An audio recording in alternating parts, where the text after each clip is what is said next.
नमस्कार, मी गुरुप्रसाद जाधव आणि पुढारी न्यूजमध्ये आता वेळ झाली आहे चर्चेचा झुरळा उडवण्याची। पंतप्रधान नरेंद्र मोदी यांनी गुढीपाडव्याच्या दिवशी नागपूरमध्ये संघ मुख्यालयामध्ये भेट दिली। त्या भेटीवरती आलेल्या प्रतिक्रियांनंतर त्यांच्या वारसदाराची चर्चा एकाएकी राजकारणामध्ये रंगली आहे। यावरती प्रतिक्रिया येऊ लागल्या आणि अशात मुख्यमंत्री देवेंद्र फडणवीस यांनी 2029ची निवडणूक ही मोदींच्याच नेतृत्वामध्ये लढणार असल्याचं स्पष्ट केलेलं आहे आणि या चर्चेला त्यांनी पूर्णविराम देण्याचा प्रयत्न या निमित्ताने केलाय। त्यामुळे संघ मुख्यालयाच्या भेटीनंतर नरेंद्र मोदी यांचा 2029ला पुन्हा पंतप्रधान होण्याचा मार्ग मोकळा झालाय का? चौथ्यांदा पंतप्रधान पद मिळवून मोदी नेहरूंच्या सर्वाधिक कार्यकाळाचा विक्रम मागे टाकतील का? यासह आणखी काही महत्त्वाच्या मुद्द्यांवरती या निमित्ताने आपण बोलूयात। याच विषयावरती आज आपला चर्चेचा धुरळा। नागपुरात पाडवा 2029ची गुढी।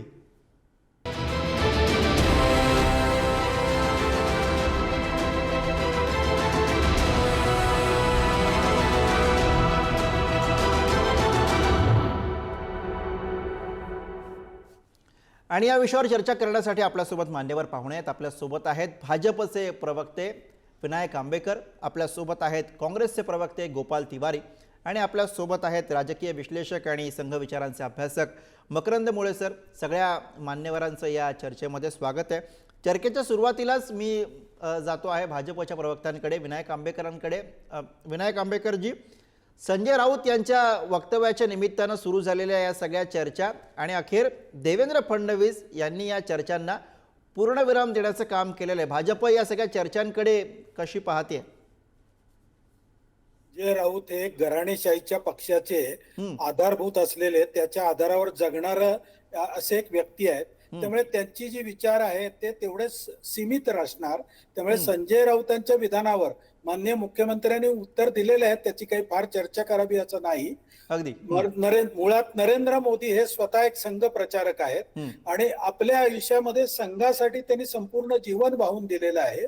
ज्या वेळा ते 2001 साली मुख्यमंत्री झाले तेव्हापासून आजपर्यंत त्यांचं संपूर्ण जीवन व्यवहार, त्यांचे सर्व आचरण हे सगळं संघ प्रचारकाचंच आचरण आहे। त्यामुळे ते संघ प्रचारक आहेत असं मानायला काही हरकत नाही। निस्वार्थीपणे देशसेवा एवढंच ज्यांचं उद्दिष्ट आहे आपल्या आयुष्यामध्ये आणि देशाचं कल्याण, या दोन्ही उद्दिष्टांशी ते प्रामाणिक आहेत। त्यामुळे असा प्रश्न हा संघ भाजपमध्ये कधी येत नाही की सक्सेशन, वारसदारी हे सगळं घराणेशाही पक्षांमध्ये चालतं। संजय राऊतांची बुद्धी तेवढीच आहे, त्यामुळे त्यांनी त्यांच्या बुद्धीनुसार त्याचं आकलन त्यांचं झालं असेल, परंतु असा काही प्रश्न नाही। नरेंद्र मोदी हे नेते आहेत आणि त्याच नेतृत्वाखाली 2029ची निवडणूक लढली जाणार आहे। ही गुढी काही आज नव्याने उभारली गेली असं नाही। 2001 सालापासून त्यांच्यावरती जी जबाबदारी दिली ती अतिशय उत्कृष्टपणे ते पार पाडतात। त्यामुळे ती जबाबदारी त्यांच्याकडेच राहणार आहे हे सिद्धच आहे। त्यामुळे याच्यात नवीन काही झालंय असं मला वाटत नाही। बर, गोपाल तिवारीजी, भाजपचे प्रवक्ते म्हणतात की यात काही नवीन घडले असं त्यांना वाटत नाही, पण तुमच्यासाठी काही नवं आहे का? म्हणजे 2029ला तुम्ही एखादा नवा चेहरा एक्सपेक्ट करत होतात पण निराशा झाली, असं काही झालंय का तुमच्या बाबतीत, काँग्रेसच्या बाबतीत? नाही, बिलकुल झालं नाही। 2024च्या वेळेला जे काही झालं तर ते 10 वर्षाचा कार्यकाळ जर बघितला तर काँग्रेसच्या जागा दुप्पट आलेल्या आहेत। म्हणजे 98% काँग्रेसला जागा वाढून मिळाल्यात आणि 28% जागा भाजपच्या कमी झालेल्या आहेत। दुसरा मुद्दा असा आहे की आम्ही संविधान, लोकशाही मानणारे कार्यकर्ते आहोत। आता आपण राष्ट्रभर शहीद दिन साजरा केला, कारण का तर या इंग्रजांच्या गुलामगिरी विरुद्ध, हुकुमशाही विरुद्ध आपल्या देशातील असंख्य म्हणजे भगतसिंग, राजगुरू असून महात्मा गांधी, सरदार वल्लभभाई पटेल, पंडित नेहरूंसारख्या अनेक राष्ट्रीय पुरुषांनी, स्वातंत्र्य सैनिकांनी प्रदीर्घ लढा दिला आणि आपल्याला लोकशाही राज्यव्यवस्था या ह्याच्यात प्रजासत्ताक भारतात प्रस्थापित झाली। त्यामुळे जनतेचा जो नेता आहे, दर 5 वर्षांनी जी काही निवडणूक होईल ती जनता निवडेल, कारण आम्ही संविधान आणि लोकशाही मानणारे कार्यकर्ते। आता राहिला प्रश्न मोदींचा वारसदाराचा, तर कदाचित 75 वर्षाचा नियम मोदीजींनीच मला वाटतं आणला होता 14-15 मुळे। त्याच वेळेला आडवाणींना आणि मुरली मनोहर जोशींना 75 पूर्ण झाल्यामुळे त्यांना वयामुळे निवृत्त करण्यात आले। भाजपच्या अनेक ज्येष्ठ नेत्यांना त्यांचा खरा नैतिक अधिकार होता या पंतप्रधान बनण्याचा। तर कदाचित मोदींचं पण आता ते 75 पूर्ण होत असेल म्हणून संजय राऊत बोलले का काय ते याविषयी ते जास्त सांगू शकत असते। परंतु मुद्दा असा आहे की संघाचा वारसदार का देशाच्या पंतप्रधानाचा वारसदार? हे संघाचा असेल तर त्याच्यात आम्ही बोलण्याचा काही अर्थ नाही आणि त्याला आमचा अधिकार पण नाही. तो संघ जे काय ठरवायचं ते ठरवेल. परंतु आम्ही एकाधिकारशाही न मानता संविधान लोकशाही मानणारे कार्यकर्ते आहोत. आमचा पक्ष लोकशाही मानणार आहे. त्यामुळे ह्या तथ्य ह्याच्यापेक्षा जास्त मी काय सांगू शकतो त्याच्यामध्ये? मग तुम्हाला सांगू शकतो. तुम्हाला ही एकाधिकारशाही वाटतेय का आंबेकरजी? 1998 पासून 2017 पर्यंत काँग्रेसचं अध्यक्षपद माननीय सोनियाजी गांधीने आपल्या पैरों तले दबा के रखे थे. क्यों? क्योंकि उनको आपल्या मुलाला त्यांना अध्यक्ष बनवायचं होतं. 2017 साली त्यांना बनवलं. 2019 साली ते अपयशामुळे तुम्ही जे म्हणता त्यावर आक्षेप आहे गोपाल तिवारी, बोला. आणि हे आम्हाला एकाधिकारशाही आणि नैतिकता याचे पाठ देणार. धन्यवाद गोपालजी, फार नैतिकता आहे तुमच्याकडे. अहो विनायकराव, किमान आता तरी आमची निवडणूक झाली हे तरी मान्य करा. आणि आता तरी झाली, पण पंतप्रधान राजीव, 1998 ते 2017 का झाली नाही? मला बोलून द्या ना. 23 का नाराज आहे? मला बोलून द्या. अहो विनायकरावजी, तुम्ही थोडं आपण सभ्यता आणि प्रोटोकॉल पाळू ना. असं माझं म्हणणं आहे की आपण स्वर्गीय म्हणजे राजीव गांधींच्या हत्येनंतर या देशात गांधी परिवाराचा एकही पंतप्रधान झालेला नाही. भले अनेक वर्ष काँग्रेसचे पक्ष संघटनेची सूत्र होते. आम्ही म्हणजे नरसिंहरावांपासून मनमोहन सिंगांपर्यंत पंतप्रधान झालेले हे आपण पाहिलेले आहेत. मनमोहन सिंगना परत पंतप्रधान पद दिलेले. त्यावेळेला साधं मंत्री अनेक जण सांगत होते, मनमोहन सिंग सांगत होते, तरी राहुलजी झाले नाही. आम्ही सेवेचं राजकारण केलं, सत्तेचं केलेलं नाही. आणि त्यामुळे अशा खोट्या वल्गना करणं, खोटं परसेप्शन करणं हे आमच्यामध्ये नाहीये. आणि 10 वेळा निवडून आलोय. हे आता तुम्ही 2च वेळा निवडून आलोय. 10 वेळा या देशातील जनतेने निवडून दिलेले आहे आम्हाला. पण मग तुम्हाला आता भाजपमध्ये सुरू आहे ती एकाधिकारशाही का वाटते हे पण थोडं स्पष्ट करून सांगा ना. मग त्याच्यावर उत्तर देता येईल आंबेकरांना. मग ते तसं आहे ना, दिसतंय तसं. नाही, ते का दिसतंय का वाटतंय हे आपल्याला सांगावं लागेल ना तिवारीजी. ते सांगावं लागेल ना, स्पष्ट सांगावं लागेल ना. आणखी मी बोलू का? आपण सांगा, मग उत्तर घेऊयात ना. आंबेकरजी उत्तर द्यायला तयार आहेत. नाही, मग ते स्पष्टच होतंय ना. सांगा ना. आता संघाची वाटचाल जी काय चालली आहे, हे बघा, यांची मानसिकता, यांनी नवीन संसद भवन उद्घाटन करायचं त्यावेळेला राष्ट्रपतींचा नैतिक अधिकार असताना स्वतः केलं. त्यावेळेला तो सेंगोल आणला. हे राजे राजवाड्यांचं प्रतीक आहे. ह्या मानसिकतेतच ते वाढले. एक चालानुवर्ती जी संघटना आहे, तर तो संघाचा प्रश्न आहे. त्याच्यामध्ये आम्ही काय बोलू शकत नाही. मुद्दा राहिला भारतीय जनता पक्षाचा. यांच्या कुठं कधी निवडणुका दिसल्या नाहीत, काय नाही. संपूर्ण हुकुमशाही प्रवृत्तीनेच चाललेलं आहे. अनेक गोष्टीचा त्या ठिकाणी उत्तर द्यायचं पाळायला पाहिजे. आता हे परिवारवाद म्हणतात. अरे, आपण प्रभू रामाचं नाव घेतो. प्रभू रामाचं संपूर्ण जर चरित्र बघितलं तर पारिवारिक जबाबदाऱ्यांचं उत्तरदायित्व पार पाडण्यातच गेलेलं आहे त्यांचं. त्यामुळे त्याच्यावर आपण काय बोलूया आता, असंच आहे. बरं चला, मग ह्याच्यावर उत्तर घेऊया. आता तुम्ही हा मुद्दा छेडलाय तर उत्तर घेऊया. आंबेकरजी तुम्ही हा मुद्दा छेडलाय, उत्तर घेऊया. बरोबर. 1998 ते 2017 पर्यंत जेव्हा काँग्रेसमध्ये इलेक्शनचं नाटक करून माननीय सोनियाजी गांधी यांनी अध्यक्षपद आपल्याकडे ठेवलं होतं, त्यावेळेला भाजपचे 6 राष्ट्रीय अध्यक्ष बदलले, ज्याच्यामध्ये नितीनजी गडकरी, जनकृष्णमूर्ती अशी सगळी नावं आपल्या समोर आहेत. त्यामुळे आमच्याकडे 6 अध्यक्ष जेव्हा बदलले तेव्हा यांच्याकडे एका घराण्याच्या एका महिलेकडे सत्ता होती. त्यामुळे यांच्याकडे एकाधिकारशाही आहे. भाजपमध्ये कुठली एकाधिकारशाही नाही. भाजपच्या इलेक्शन या नियमित होतात. आता काही कारणाने त्या लांबल्या असल्या तरी आता त्याची प्रोसेस सुरू झालेली आहे. लवकरच आपल्याला त्याचा निकाल मिळेल. त्यांनी नावं सांगितली 6 अध्यक्षांची. जेव्हा तुमच्याकडे एकमेव अध्यक्ष होते, नावं सांगितली. आता एकाधिकारशाहीचा आरोप तुम्ही त्यांच्यावरती केलात तर मग तुम्हाला ते स्पष्ट करावं लागेल ना तिवारी. गुरुप्रसादजी हे म्हटले त्याप्रमाणे 98 ते 17. 98 साली जेव्हा सोनिया गांधी लोकसभेच्या विरोधी पक्ष नेत्या होत्या, मी सांगतो ते. आणि त्याच्यानंतर 2004 मध्ये त्यांना सगळ्या आग्रह खातर पक्षाची सूत्र घ्यावी लागली. आणि ऐका आणि 2004 मध्ये या देशातील जनतेने मॅन्डेट दिला ना. युपीए 1 आणि युपीए 2, 4 ते 9 आणि 9 ते 15, 14 कोण काँग्रेसचं 70 होतं ना. आणि मनमोहन सिंग आपण सगळ्या वादातून जरा पुढे जाऊयात. तिवारीजी आणि अरे आंबेडकरजी, मनमोहन सिंगांना आपण या वादात पंतप्रधानपदी थोडं पुढे बसवलं, जाऊयात. देशाचा मकरंद कारभार मुळे अतिशय चांगल्या प्रकारे सर केला. आपल्या सोबत आहेत. मी त्यांच्याकडे जातो. संघ विचारांचे ते जनतेने अभ्यासक कौल आहेत. दिलाय मला ना. त्यांच्याकडनं हे समजून घ्यायचंय की संजय राऊत यांच्या वक्तव्यानं सुरू झालेली चर्चा वगैरे हा सगळा भाग एका बाजूला, पण मुळात संघाचा किती रोल या सगळ्या भाजपच्या रणनीतीमध्ये असणार आहे आणि कशी स्ट्रॅटेजी म्हणून आपण याला बघताय जर का 2029 साठी मोदी हा चेहरा देशाच्या निवडणुकीमध्ये असेल?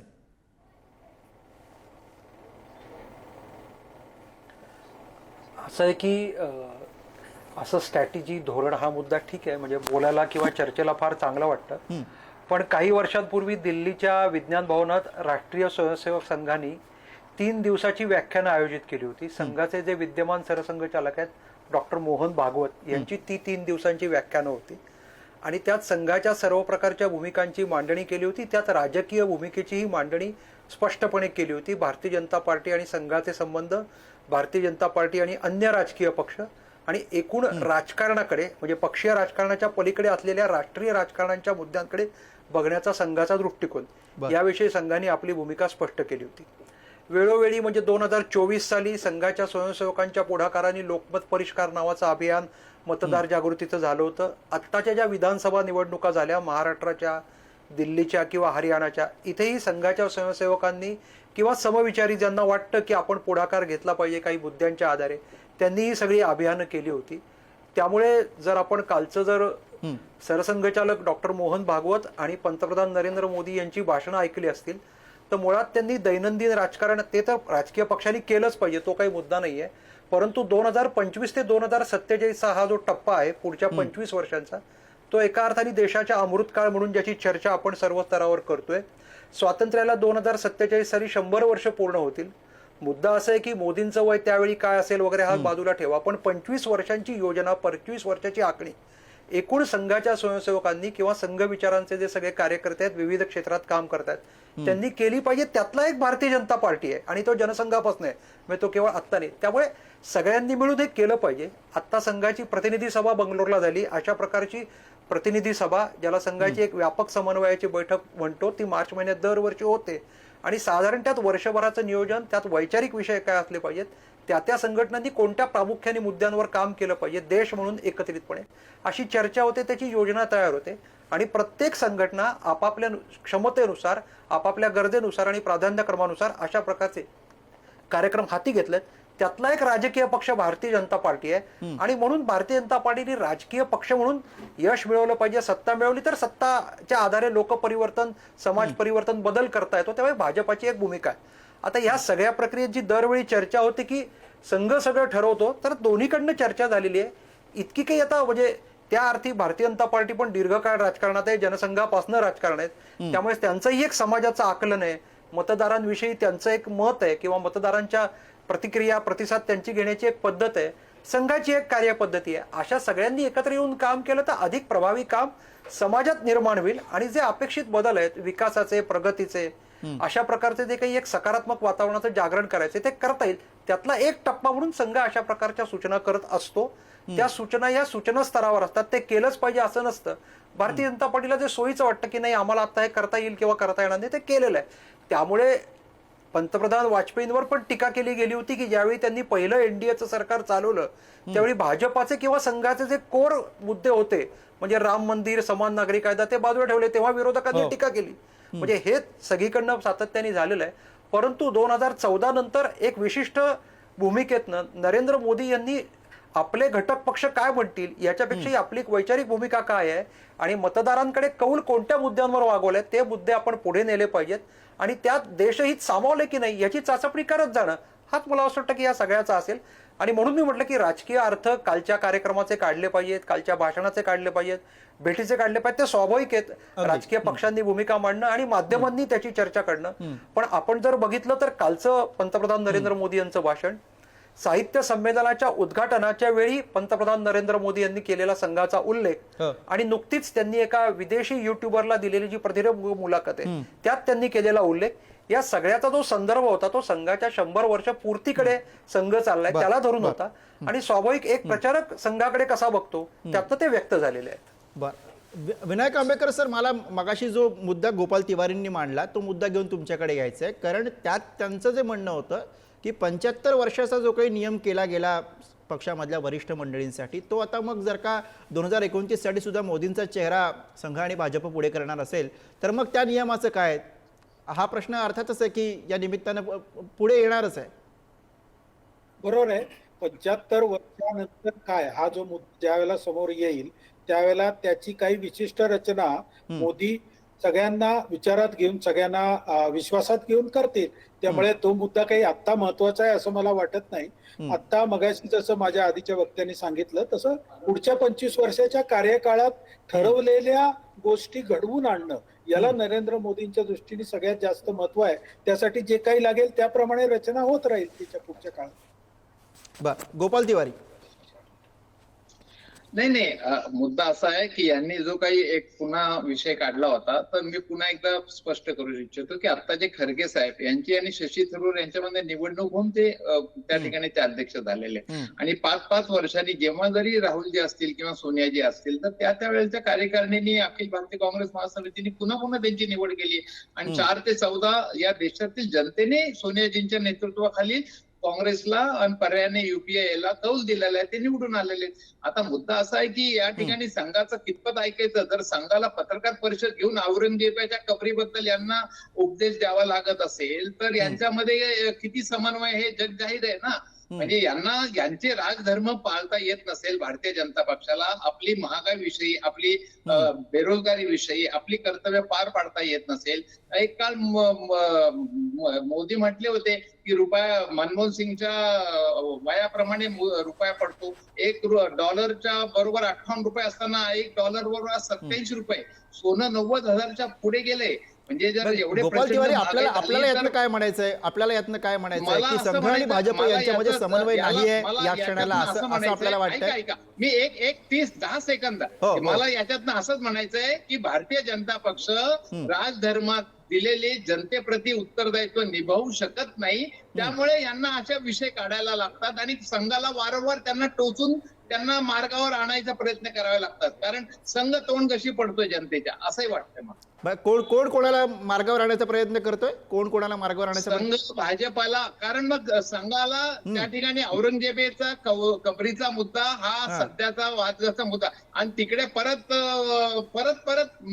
फडणवीस तर म्हणतायत की कबरीचं उदात्तीकरण होऊ शकत नाही. परत तुम्ही हे बोलत असताना आंबेडकर सर गालातल्या गालात हसतायत, पण मी मुळे सरांकडे जातो. त्यांना बोलायचं असेल पण मी आधी मुळे सरांकडे जातो. मला त्यांना विचारूया ना आपण. घेऊन सांगावं लागतं RSS संघ विचारांचा अभ्यास करून त्यांना विचारूया. घेऊन सांगावं लागतंय औरंगजेबाचा मुद्दा आता काढू नका. बरं. अर्थात तिवारीजींनी जे काही घटना आणि ज्या काही मुद्द्यांचा उल्लेख केलेला आहे मुळे सर, त्या सगळ्या घटना आणि ते सगळे मुद्दे पाहता असं वाटतंय का की संघ आणि भाजपमध्ये समन्वय नाहीये, त्यात काही छुपा संघर्ष आहे जो विरोधकांना दिसतोय?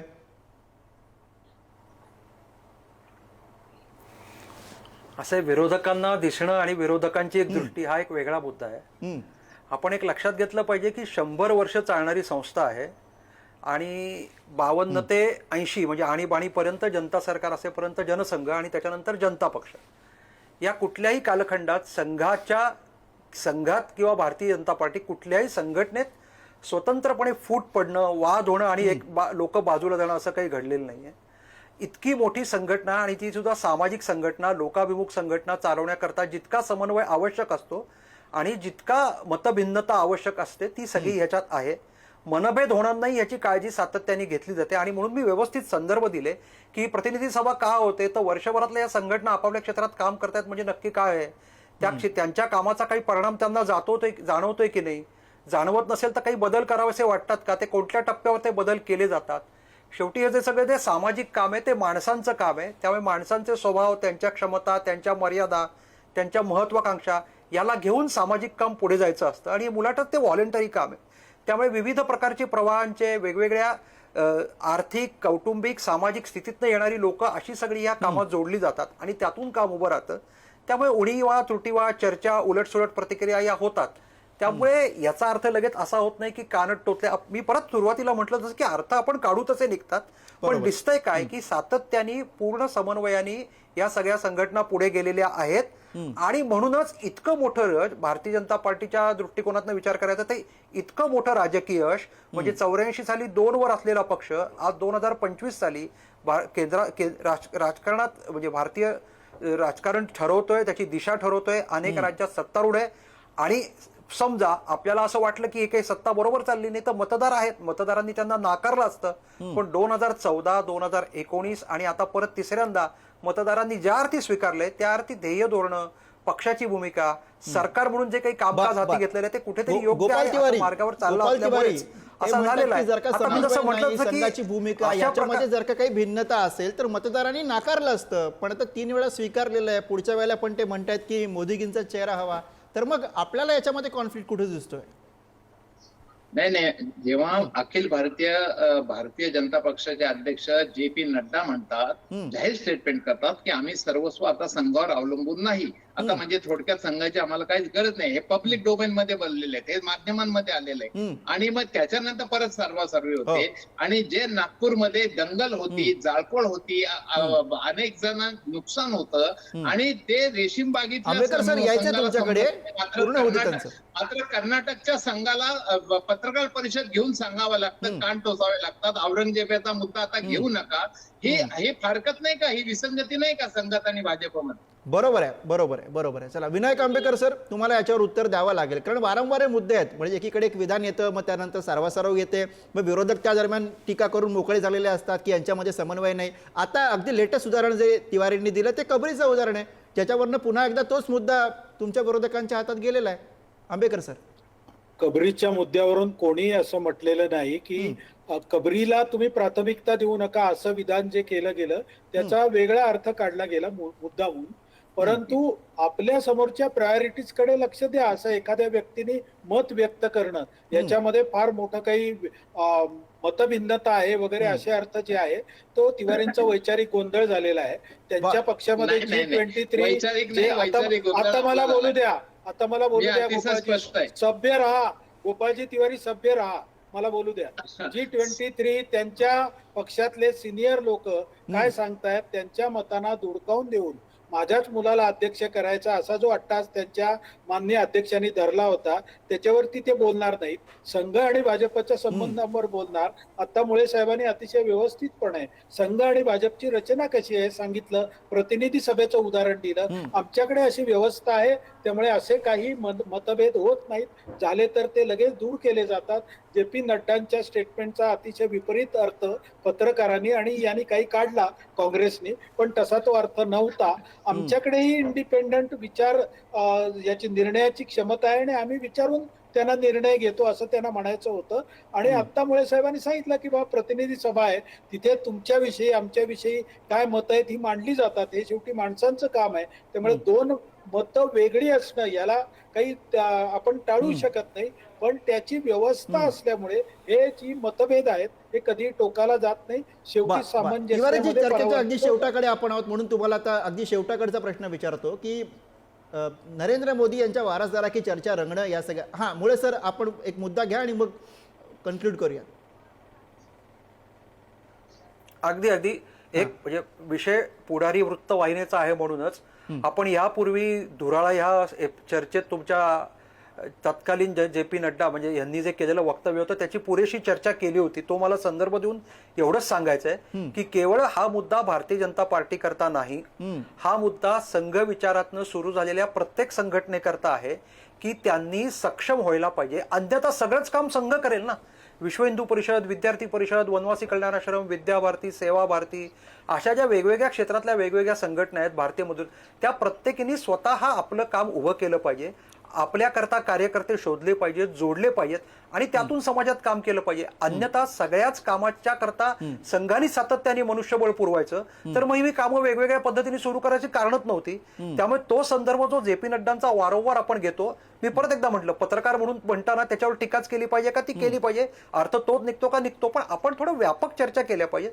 अशा प्रकारच्या जेव्हा आपण प्रतिष्ठित वाहिनीवर चर्चा करतो तेव्हा आता त्याच्या पलीकडे काही संदर्भ असतात का ते जाणून घेतले पाहिजेत.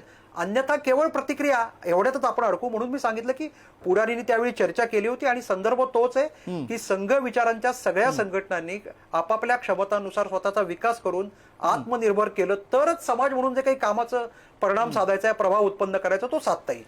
बरं, विनायक आंबेकर सर, या निमित्तानं जेव्हा उत्तराधिकारी नरेंद्र मोदींचा कोण असेल ही चर्चा रंगली, तेव्हा तो महाराष्ट्रातूनच असेल, संघ निवडेल अशी जेव्हा चर्चा सुरू झाली, तेव्हा तुमच्या मनामध्ये एखादं नाव आलं की नाही? तुम्ही या चर्चेकडे कसं पाहता? संघ परिवारामध्ये उत्तराधिकारी असा विषय नसतो. मी सुरुवातीलाच सांगितलं की ते दायित्व असा विषय असतो. त्यामुळे त्यावेळेला त्या दायित्वासाठी जी व्यक्ती योग्य ठरेल त्याचा सामूहिक निर्णय होईल आणि ती व्यक्ती जर महाराष्ट्रातली असेल तर मला अतिशय आनंद होईल, सगळ्या महाराष्ट्रीयन लोकांना आनंद होईल. बरं, विरोधकांकडनंही प्रतिक्रिया घेऊया, त्यांना आनंद होतो का? तिवारीजी, अगदी शेवटची प्रतिक्रिया आणि आपण चर्चा थांबवतोय.